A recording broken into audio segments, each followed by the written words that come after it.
Hello and welcome back to Rehydrate. This season we'll be reading and discussing Frank Herbert's Dune. This is Season 7, Episode 1, Caladan, covering Book 1, Dune, Chapters 1 to 6. The hosts have varying levels of knowledge of this book and this series. My name is Dan, and I have only read up to this part of the book and I've seen neither movie. Welcome back. So this is Talia. I have read Dune before. It was a long time ago, and I have not read all the way up to Chapter House, but I have read the first 5 books by Frank Herbert. I do not waste my time with any of the prequels by his son Brian Herbert, and I did see the Dune movie twice. However, this will be a spoiler-free episode, so we'll just be reading the parts that we have posted on the reading list. Hi, this is Priya. I have only read up to this point in the books, and I have also watched the recent movie, not the older one, which I very much enjoyed. So I was excited to delve into the book. This is Amin, and I have only read up to the current chapter, but I've seen both of the movies, and I also have laughed hilariously at the Spice DAO who paid $3 million for an NFT of Dune to realize they own nothing because NFTs are fake. Hot take. I forgot to mention, yes, I've seen both movies since this has once been called the unfilmable book. People have been trying to adapt this for like 40 years. And there's a David Lynch 80s movie, and there's a mini series from I think 2000, 2001. There have been a lot of adaptations, but we're on a new reboot of them right now. I didn't even know there's a miniseries. I haven't seen that either. The miniseries is worth watching. Yeah. It is probably the best. Well, we'll see. Okay, and like Talia mentioned, we have the reading list up on the website. I will say it's a little difficult to break down this book and to convey the information because there's no chapter numbers in some versions of the book. I'm reading the ebook. Apparently, Priya has a different version of the ebook that does have chapter numbers. They are like discrete segments of the book parts that seem like chapters. So you can kind of along with us. And then I put in the reading list like the end line. That's the start of the next chapter where you're supposed to stop reading if you're really reading along with us. I know it's confusing. We're trying our best with what we have. It's an old book with a lot of adaptations, and there's no consistent chapter numbers. Like the Bible. Yeah. Hot take. Man, it's full of hot takes here. And that's because we've been gone for 6 months, apparently, looking at the last recording. So I wanted to just do a quick roundtable of what we've been doing for the past 6 months. If we've been reading anything or watching anything or anything that's come up. So for me, our last show was based off of the Foundation series by Asimov. So I actually kind of went crazy reading a bunch of Asimov stuff after that. I read the Foundation's Edge, which is right after that, which is a sequel, which I highly recommend if you did like those books. And then I read the Robot series, the Caves of Steel, Naked Sun, Robots and Empire, and there was another one that I can't remember the name of. It's the Robot series. I didn't, not including iRobot, but the ones with R. Daniel and the other guy that I forgot his name already. Anyway, I read those. They were all right. I've heard other people say that like they're just as good as Foundation, but I don't buy that. If you're into like detective stories, like it's pretty interesting, but they get a little bit formulaic towards the end. And I mean, if you have nothing else to read, they're not terrible, but I just think they're not as good as Foundation. And so I think my next book that I'm going to be reading that's not part of this podcast is probably Foundation and Earth, which is the sequel, the last sequel in the series. And the reason I did it that way, because people are saying that knowing the Robot series will make it better, the Foundation and Earth better. So I read that in between. So that's been my 6 months here. How about Talia? You've been reading or watching anything interesting? Oh boy, nothing as thematic as your exploration of Asimov. I read Under a White Sky because I've been worried about the climate. And I also, I'm not sure if I've mentioned this on the podcast, but moved to the West Coast. So Dan and I are in the same time zone, which helps the podcast record. And that's why I did it. Fun fact. Yep. You're dedicated to the show. Appreciate it. Very dedicated. 6 months sabbatical notwithstanding. Very dedicated. How about you, Amin? I have not been reading anything much. I changed jobs recently, so that takes up a lot of time. I have been watching old movies, so I subscribe to the Criterion channel, and I've just been watching random old foreign films, and I don't have any great recommendations, but there's some good ones and there's some not good ones. So that's what I've been doing for the last even longer than 6 months, because I wasn't part of the Foundation podcast. Yeah, I probably haven't seen Amin in over a year.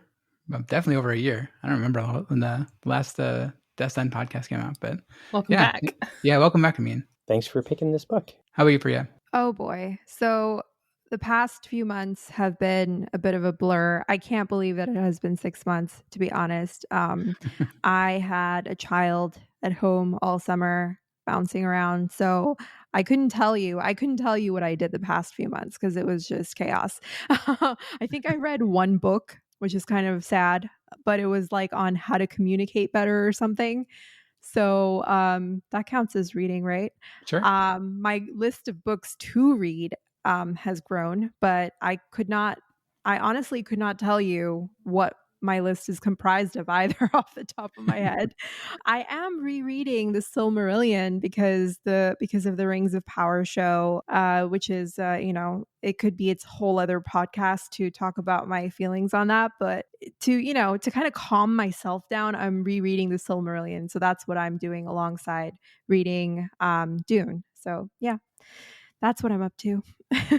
All right, well, I think let's just jump into the summary. So Talia wrote this one, so thank you very much. The emperor who commands Chom has withdrawn control of the spice planet Arrakis from the Harkonnens to Duke Leto, the head of the Atreides family. It is revealed that the Harkonnens lived with an adversarial relationship with the native population, sneering at them, hunting them for sport, and undercounting their population, seeing them as an obstacle to a profit margin for the spice collection. Jessica advises Paul to tell the truth to the Reverend Mother, her former Bene Gesserit teacher. The Reverend Mother subjects Paul to the test of the Gom Jabbar, which tests his very humanity. By passing it, she informs him he may be the Kwisatz Haderach. A brief chapter at House Harkonnen introduces the grossly fat Baron, his mass held up by suspenders, and his mentat, who has managed to break the Suk conditioning that prevents inflicting harm. They laugh together about the trap the Duke is entering by taking control of Arrakeen. The Baron's nephew, Fade Rautha, watches and listens to their interactions, knowing that the closer he is to secret discussions, the closer he is to power. The Baron plans to betray and assassinate the Duke, and has ransomed off the Duke's woman, Lady Jessica, to his mentat as a reward. The Baron is already bickering with his mentat and privately believes it is time to end him as well. The Reverend Mother meets with Jessica and Paul, and in answer to the conditions of Arrakis, announces that the Missionaria Protectiva has been to Arrakis already and softened it up. Paul dreams of a Fremen girl on Arrakis. At Jessica's words, Paul reveals this to the Reverend Mother and reveals a prophetic vision of telling the strange girl about the conversation they were having at that very moment, promising to the Reverend Mother, "I will know her." Thufir Hawat warns Paul of the natural ecology of their new planet and claims that Arrakis has special problems and satellite control is too costly for the Atreides house to afford. At Paul's request, he also reveals the habits of the Fremen, the natural inhabitants of the desert planet, who wear still suits to reclaim their body's own water, recycling every drop of moisture, which has a profound effect on Paul. He is met by Gurney Halleck, who provokes him to train by sparring. They fight using shields, which allow in only slow blades and rebuff quick attacks, and Gurney's prowess reinstills Paul's admiration for the weapons master.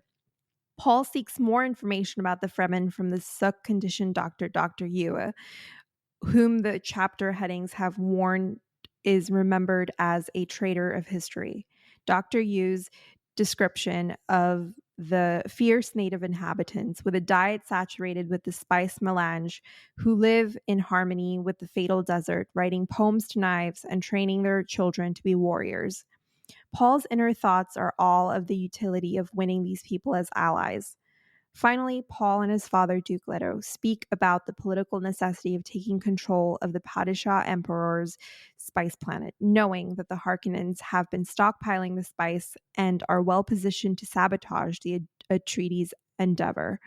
His father shares the same ambition to realize the potential of the Fremen as a fighting corps. Leto prepares him for his first trip off of Caladan, and at Jessica's wishes takes it upon himself to tell Paul he has been trained as a mentat in secret since infancy, but accepting the mantle is his choice. A mentat duke would be formidable, and Paul accepts. So the first part has a long list of characters, both those who appear in the text and those who are alluded to in those chapter headings that Priya mentioned. So without further ado, the characters in part 1 are the Princess Irulan, the author of the Manual of Muad'Dib, which appears in epigraph with the chapter headings, Duke Leto Atreides, the patriarch of the Atreides house, the Lady Jessica, the Duke's consort and mother to Paul, a graduate of the Bene Gesserit training who disobeys the order to bear only female children. Paul Atreides, the son of Duke Leto and Lady Jessica. Thufir Hawat, a loyal master of assassins for the House Atreides and a trained mentat. Gurney Halleck, one of Paul's principal teachers, along with Duncan Idaho and Thufir Hawat. In addition to being a military general, he is a minstrel who recites poems and verses from the Orange Catholic Bible. The Reverend Mother Gaius Helen Mohayam, a senior Bene Gesserit employed as the Emperor's truth-sayer. The Baron Harkonnen, the adversarial house's patriarch. Fade Raltha, favored nephew to the Baron Harkonnen. Peter, a mentat under the employ of the Baron Harkonnen. Dr. Yue, a Suk doctor who works for House Atreides. Liet Kynes, Shaddam IV's planetary ecologist on Arrakis. And CHOAM, which is the intergalactic commercial monopoly, which operates on spice. And I guess just a quick history about this chapter that I pulled from Wikipedia, but I think it's still written pretty well here. It says Dune is a 1965 epic science fiction novel by American author Frank Herbert, originally published as 2 separate serials in Analog magazine. It is tied with Roger Zelazny's The Immortal for the Hugo Award in 1966, and it won the inaugural Nebula Award for Best Novel.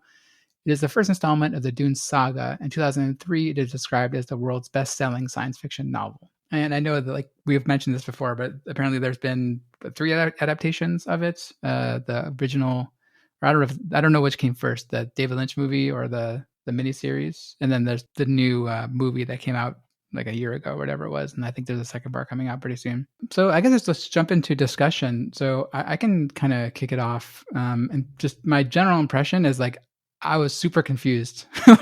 like there's so many characters and so many he just kind of like dumps you into this world, and like you just have to, and it's like I felt like I was like drowning in like all this like world building and mythology, and like I found it really hard to kind of climb my way back up.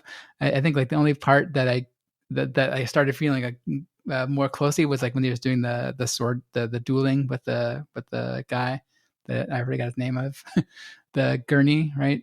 Gurney Halleck. Yeah, Gurney Halleck. That part was I caught that part, but all like the seemed very mystical and very foreign, and like I kind of get that like it seems like that Paul is he's the son, right? He's like the heir apparent to the Duke.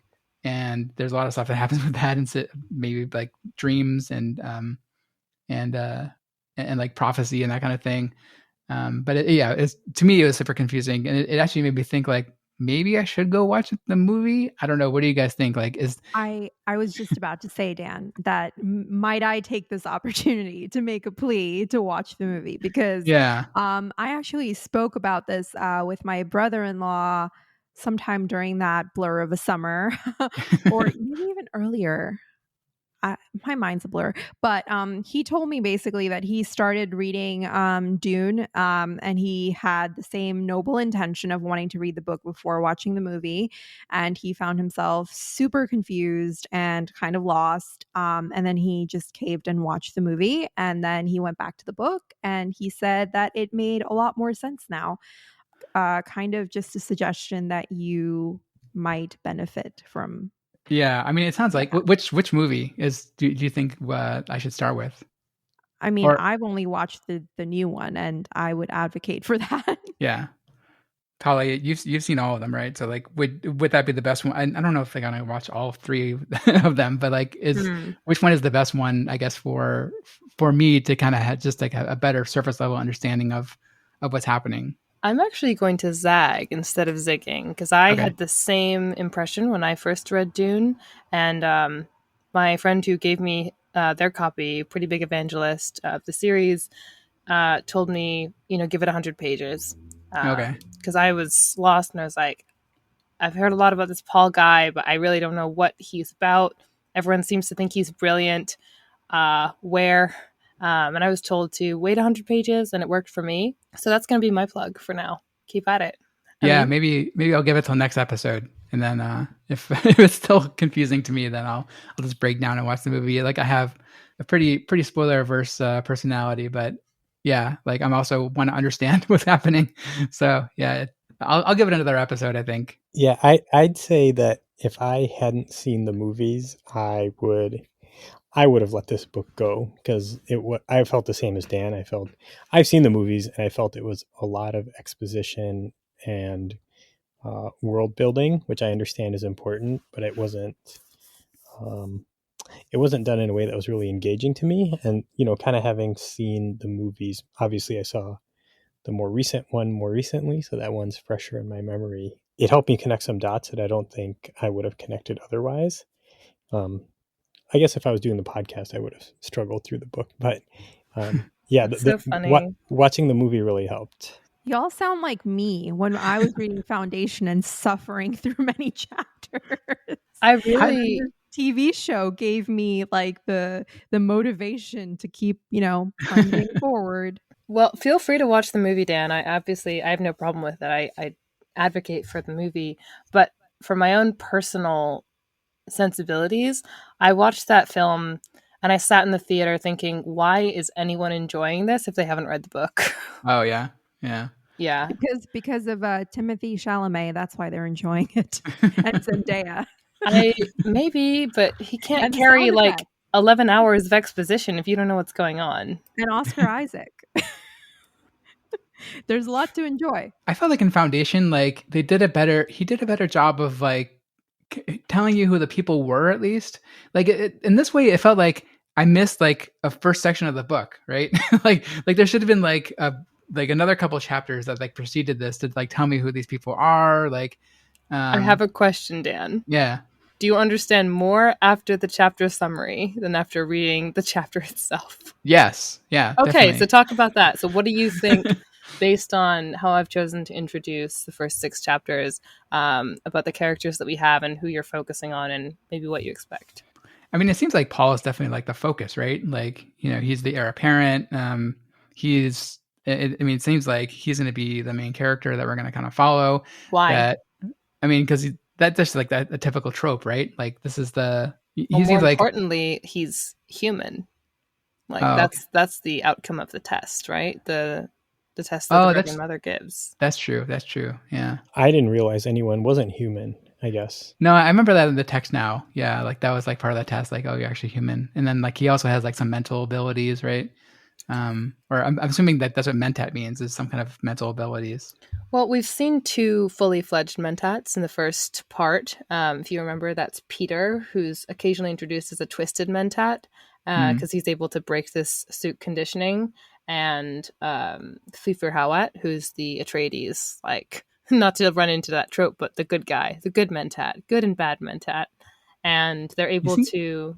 He seemed like kind of a jerk. I don't know, like when he was talking, like I think that's why I like the second guy, the sparring partner more, because like that first guy, he just seemed like, I don't know, like he just seemed kind of a jerk, and then the other guy came with like really like loose attitude and like, oh, it's spar or whatever, and like they just seemed to be having fun, and it was like, oh, okay, now they're having fun. Everything seems really serious up to that point.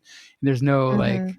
Well, he's a minstrel. Like, he writes poems and songs and is there to lighten, serious business. But the reason I chose to introduce the chapters, sorry, not the chapters, I chose to introduce the characters this way is because Paul is surrounded by a lot of these, frankly, like trainers and political figures, and they can blur together, especially in the beginning, because there's talk of Duncan Idaho and like Gurney the Valorous and Thufir Hawat, and then there's his relationship with his father, which he obviously has a lot of stock in, but we see very little of the Duke Leto. So it is important to, if you're going to keep Paul at the center, understanding the ways that these people do relate to Paul. And I have more to say about each of these teachers, but not to the spoiler-averse Okay. co-hosts and audience members. Okay. I will say that for me, having been spoiled by the movie, it doesn't quite feel like being spoiled, because as I am reading the actual prose of the book, which I feel like the movie does a pretty decent job of like incorporating into the film as like a tone and a vibe of like, of this. I would say the tone itself is set in a certain way by how the prose is. And because of the prose is why I enjoy reading the book. I think it has less to do so far for me with plot points, and more to do with how it's written and like certain philosophical ideas that are explored. And that's why I think my favorite parts are Paul's interactions with the Reverend Mother, and this exploration of what it means to be human. And there are just so many like lovely quotes that are interspersed throughout that dialogue, which I like found myself like constantly highlighting. So I would say like I really enjoyed the chapters that I read so far, but the part that particularly had my attention was the interaction between the Reverend Mother and Paul. Yeah, and that was like the test, right? When he was doing the Yes. test. Yeah. I will say that I don't think of this series as quite as prone to spoilers, I think, as Priya was mentioning, as something like Asimov, which really has some very satisfying payoffs if you stick with it. There are some hauntingly beautiful prose and some very, like, I feel like when Herbert wrote this, he knew that this is going to be very quotable. I mean, he starts his own chapters with quotes that he wrote.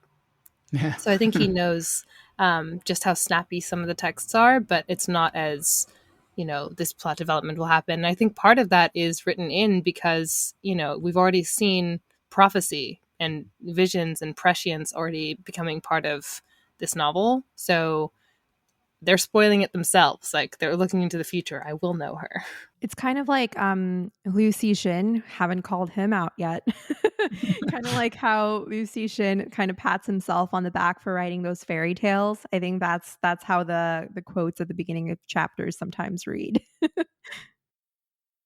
Yeah, I wonder if like just the writing style of because like I said, I've been reading so much Asimov, like his writing style is obviously like more to the point, and matter of fact, and not like there's a lot of like cool quotes in there, but like this one it seems more like poetic, I guess, and maybe that's why it's just harder to read to start with for me, not knowing anything. That's so interesting how like different readers hone in on different like aspects of or different types of writing. Like there's writing that's like very plot focused, and then there's writing that's like ideas focused. Yeah. And I feel like even if the plot is moving along, I tend to tune out if like the prose is kind of suffering as a result. Oh, So, really? yeah. Interesting. Yeah, I would say the same. I think if the prose is good, I'm willing to tolerate a lot more than if the plot is good and the prose isn't, I guess. That's what happens in Ready Player One. Very interesting concept, interestingly explored, but the prose is so painful. It really breaks it for me when I'm rolling my eyes or like thinking how clumsily something was exposed. I am with Amin on that one. Just out of curiosity, total tangent, but did that movie do that book justice? Well, yeah, you don't have to read it, so it's. I liked it. I even read Ready Player 2 because apparently I'm a masochist, and read the Pandemic Era sequel, and I would see a movie adaptation of that too. They're both fine. Yeah, I thought the movie was good. I haven't read the book though, because I've heard the same thing about the book, that it's not the most engaging It's reading. pretty inelegant. Yeah. How do you mean that it's inelegant? Like it's just like poorly written, or it's just a style that doesn't match your like what you like? How can I say this in a way that is constructive? Burn. He made lots of money, so I'm like, whatever. Whoever wrote it is doing a very fine. puerile take on someone's aspirational views of what science fiction is. Like they've clearly read and are familiar, or not even science fiction, but like dystopian fiction, all in the same genre: fantasy, dystopia, science fiction. They've clearly consumed a lot of media, but what's more present in the text is their appreciation of consuming this media rather than creation. Oh, I see.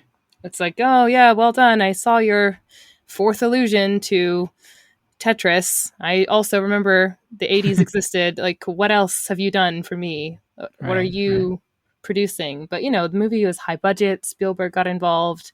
Um, it's an interesting, it's like a potato crisp book. You'll swallow it and it will be enjoyable at some points, and then you'll feel a little worse afterwards. Okay. I know you guys had a bunch of quotes that you wanted to go over. I don't know who had what, but maybe yeah, we just start going through them and say, and why do you pick them out? I believe I added the first set of 3. The first quote is something that Paul is mulling over in his mind, I believe, before he has his meeting with the Reverend Mother. And this just kind of stood out to me because it just kind of established Paul for me as someone who is like very thoughtful and has considered all of these things. And it just kind of, like, if the test is going to be, are you a human? It just kind of establishes right off the bat that he seems to understand through lessons that he has been taught that, yeah, he is a human. So the quote is, animal consciousness does not extend beyond the given moment, nor into the idea that its victims may become extinct. The animal destroys and does not produce. Animal pleasures remain close to sensation levels and avoid the perceptual. The human requires a background grid through which to see his universe, focused consciousness by choice. This forms your grid. Bodily integrity follows nerve blood flow according to the deepest awareness of cell needs. All things, cells, beings are impermanent. I just thought that that's just such a really razor focused and, I don't know, like a unique, well-written exploration into what it means to be a human versus an animal.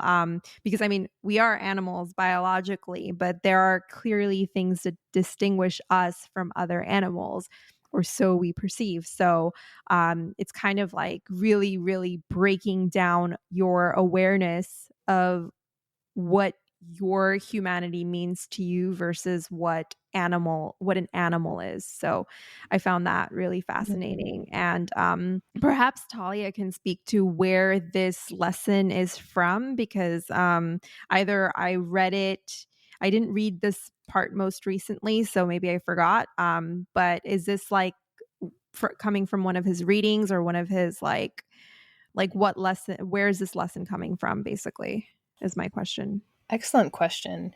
Yeah, we do see in the first part of this book and in the movie that Paul does have this inquisitive, questing nature for knowledge. He is seen like watching archives of the Fremen and learning about the history of the planet that he's moving to and incorporating these teachings and reminding his mother, oh, I think that's a poem from Gurney Halleck. It's an old ballad.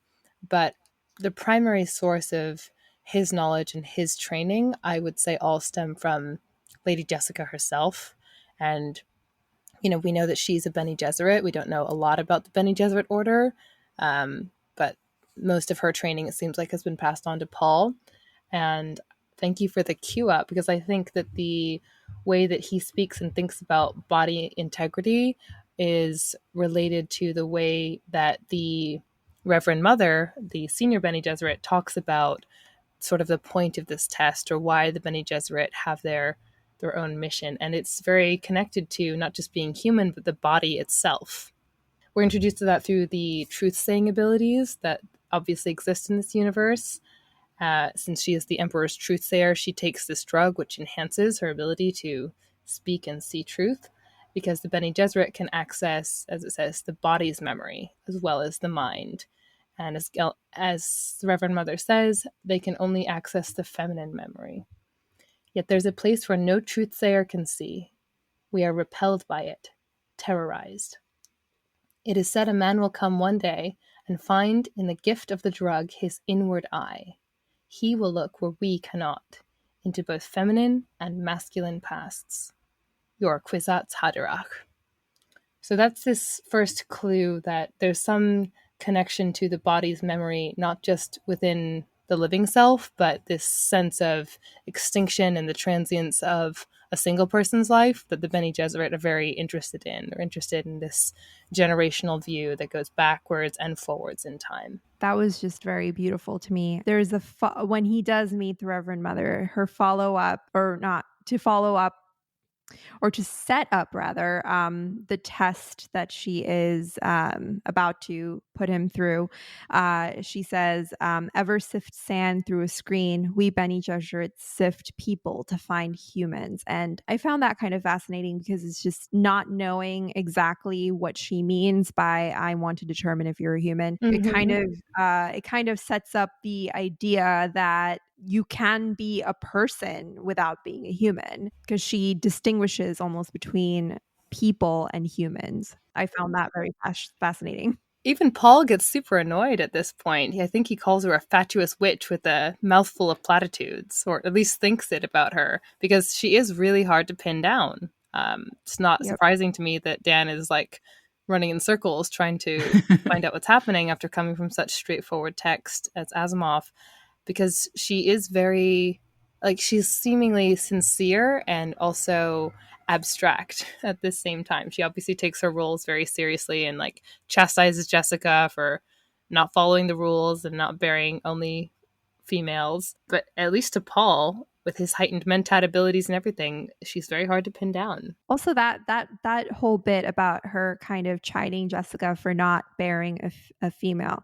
I'm going to assume that they have certain abilities where they can control the sex of their offspring. Well, there you go. Not explicit, but implicitly in the text, there you are. I mean, I would hope that there is an established and obvious like knowledge among the Bene Gesserit that it's a choice, because according to our sensibilities, it's like, well, how are you supposed to control that? But then you have to like suspend your disbelief and be like, okay, well, probably the Bene Gesserit can control the sex of their offspring, which is very interesting. And of course, it brings to mind so many questions of like, why do they have like, what is the difference between men and women? Well, we're only in part 1, so at least for their intents and purposes, I mean. Like you mentioned, being scolded for producing a female, or for not producing a female, right? So, but there've been, historical. You said people can't control it, but like people have also been persecuted, like like Queens of England have been, killed because they didn't produce a male heir, right? So maybe it's just like. Did you get the same sense that she was chastising Jessica for something that was out of her control? Only from what Priya was just saying, not from the text itself. I did not get that sense, because later on there's a moment where Jessica says something like she says something about how like she just wanted to make the Duke happy. Right, exactly. It meant so much to him that I just gave him what he actually wanted, which gave me the impression that she did have the ability to control it. And of course, there's this thing that they keep mentioning about the voice, which is not that clearly explained up to this point, but it seems like the voice can control people in a sense. That's what seems to be implied up to this point. And so if they have like abilities of that kind, I would assume that I can suspend my disbelief and believe that they can have the ability to control the sex of their child. So that's how I read it.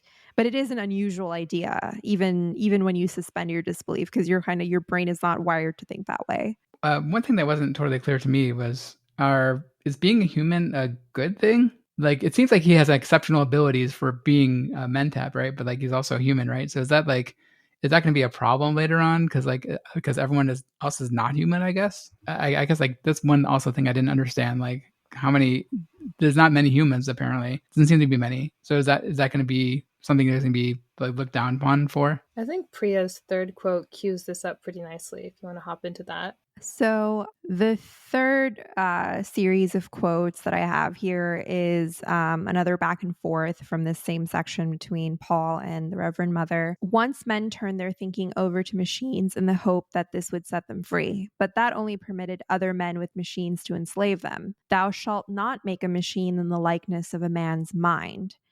Thou shalt not make a machine to counterfeit a human mind. That was interesting to me because she clearly distinguishes between human and man, again implying that it's not the same thing. I think that there's a subtle linguistic difference here, right, between these two statements: "Thou shalt not make a machine in the likeness of a man's mind," and "Thou shalt not make a machine to counterfeit a human mind."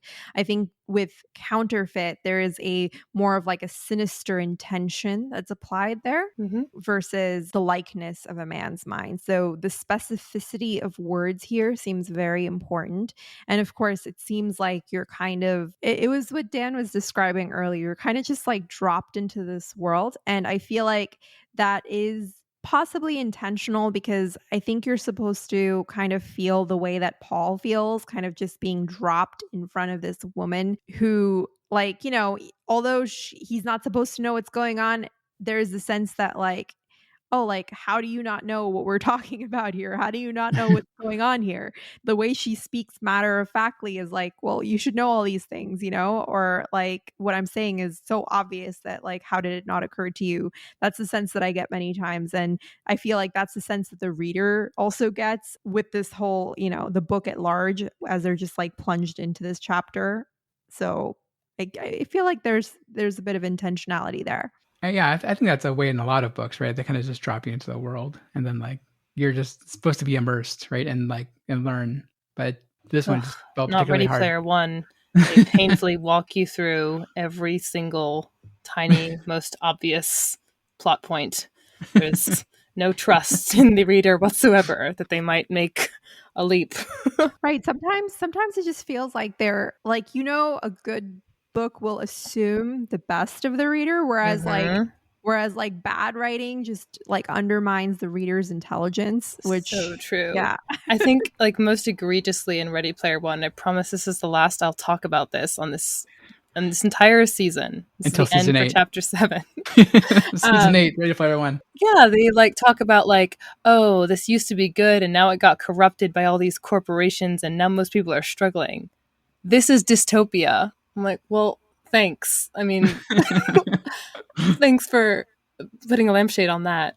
But yeah, you, like readers for the last 60 years, have been dropped into this world. And I think Priya kicked us off really well with the impression that counterfeit puts in your mind is somewhat more sinister than, oh, just make. So, what do you, well, first off, what do you perceive that this society's opinion on machines is from this prescription? Thou shalt not make, whether it's human or man, thou shalt not make a machine to counterfeit a human mind. Yeah, I mean, my mind is full of Asimov's 3 robotic rules, so like that's that's very fresh in my mind from reading those books. But yeah, like it's so it seems like the something happened, right? Like where they had to make these rules, and you know, someone did make a machine that could counterfeit a human mind. But what do you think is their impression of machines that can do this?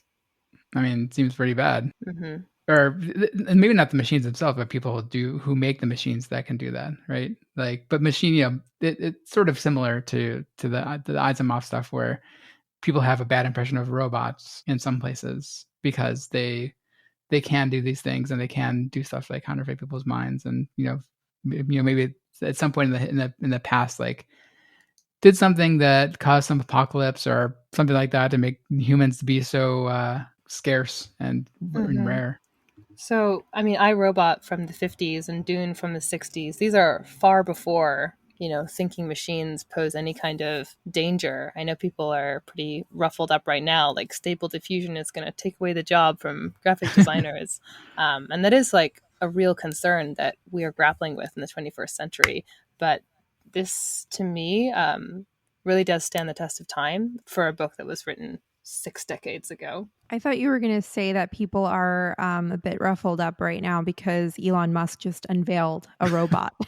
Right. It He's doesn't do been anything. about the Walks Tesla around. bot for a while, so I mean, yes, but I watched that thing the other day because my husband is a fanboy, and I was like a bit disturbed. I was like, no, this is how it starts. Yeah. Yeah, I can like lift a piano and it's like, what? try and keep the show not too topical. Yeah.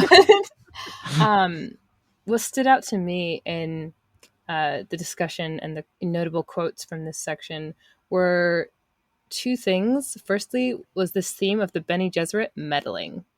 They start meddling with things, and like maybe they're meddling with their ability to produce sons or daughters. And it's not just that, though, it's the entire order intentionally inserting themselves. And I mean, the Bene Gesserit are space witches, basically. They're inserting themselves all over the galaxy. And to me, that was most prevalent when the Reverend Mother said, Arrakis has been softened up somewhat. So in advance of their arrival, even though it comes as like a surprise to us, the reader, like, surprise, you're getting control of the Spice Planet, and a lot of political tensions are attached to that, and everyone seems to think it's a trap, and yet we're still doing it, we're still adapting. Like, this wasn't something that they were clearly expecting to happen, but the Bene Gesserit were, or they're expecting someone to need someone in there beforehand. So it's been softened up, and we'll see what that means and how they've prepared this planet. That remind your description of that is reminding me a little bit of psychohistory now. Mm-hmm. The second note was a smaller punctilio that probably only Amin will appreciate, but it's the Guildsman, who is not in a couple adaptations, but he is in, and I hope he makes it into part 2 of the Dune movie, the Navigator, it might be called. And this character is someone that Paul wants to see. And the Duke forbids it, saying, that will compromise our ability to ship. Like, they guard their privacy as much as they guard the spice. And it's revealed that this navigator is mutated, no longer looks human. So again, there's that emphasis and question about what it means to be human. And it seems obvious that the Guildsman is a human, but doesn't look it anymore. So that's interesting, and hope we keep an eye on that. I feel like we cannot end our first episode on Dune without quoting perhaps the most famous quote. Talia probably knows which one I'm about to read out. Kindle tells me 25,872 people highlighted this. This is probably one of the most impactful and one of the more beautiful quotes. I must not fear. Fear is the mind killer. Fear is the little death that brings total obliteration. I will face my fear. I will permit it to pass over me and through me. And when it has gone past, I will turn the inner eye to see its path. Where the fear has gone, there will be nothing. Only I will remain. I thought that was just such a, I don't know, it's just so well written. It's so beautiful. And of course he is thinking about this as he is about to face extreme pain, and he is able to retain his rational thinking. I really found that really memorable. So I thought we should end on that note. Thank you very much for joining us. Please check out rehydrate.space for release episodes and the reading list. Like I mentioned, try to break down the book into smaller sections that we're going to go over, and then a rough approximation of the chapter numbers. Leave comments by emailing us at rehydrate@fastmail.com or on Twitter at rehydratepod. And please join us next time for Season 7, Episode 2, covering the Book 1 of Dune, chapters 7 to 12 of Dune by Frank Herbert.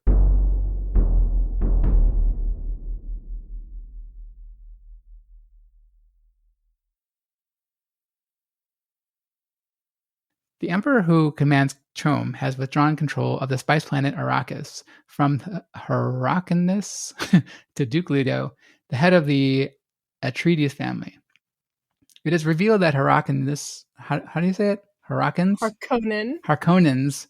He actually chose the name Harkonnen because he thought it sounded Soviet. He found it in the archives. It's actually a Finnish name. Oh, interesting. Or Harkonnen. Harkonnen or Harkonnen. Okay. It is revealed that Harkonnens lived with an adversarial relationship with the native population, sneezing at them, hunting them for sport, and under... Oh my god, I'm so sorry. That's supposed to be sneering. Do you want me to read this? I'm probably the only person who can read my own. I'm so sorry, I didn't catch that typo. I was like, did I just completely like skim over the part where the Harkonnens were sneezing? I thought it was like like yes. I'm so sorry, but you like sold it so well, Dan. dismissing them. It's like nothing to sneeze at, right? It's like that's important. So this is not important because they are sneezing. This is like an Anchorman where you could just put anything in front of Dan and he'll just blindly read it and stand behind it. Apparently, I'm so sorry.